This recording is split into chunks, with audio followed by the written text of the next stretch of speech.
3 ting at være opmærksom på, når man flytter ud af en lejebolig. Jeg er uddannet tømrer- og bygningskonstruktør, så jeg har siddet gennem rigtig mange tilsyn igennem årene. Været på den anden side af bordet og ved, hvad der bliver kigget efter.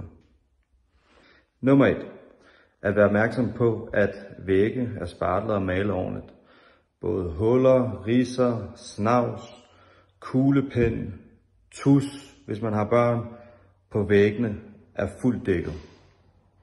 Nummer 2.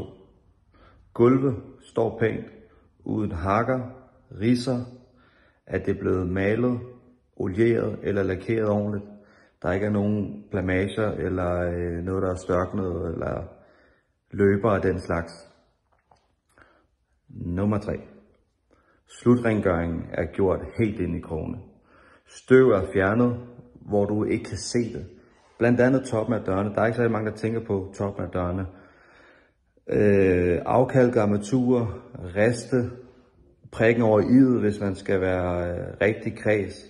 Det er, inden du laver tilsyn, så dufter det godt. Det dufter rent, dufter nymalet. Og hvis vi skal have en 4. punkt med, så skal det være ved gennemgang og tilsyn. At man er opmærksom på, at alle tolerancer på vægge, lofter og gulve er overholdt, og at man har styr på dem for hvad der er okay og hvad der er inden for tolerancerne. For rigtig mange tilfælde spiser udlejer en af med en masse grunde til, hvorfor de skal beholde depositummet. Så har du ikke overskud til at stå for det hele, så kontakt os på 22 59 57 58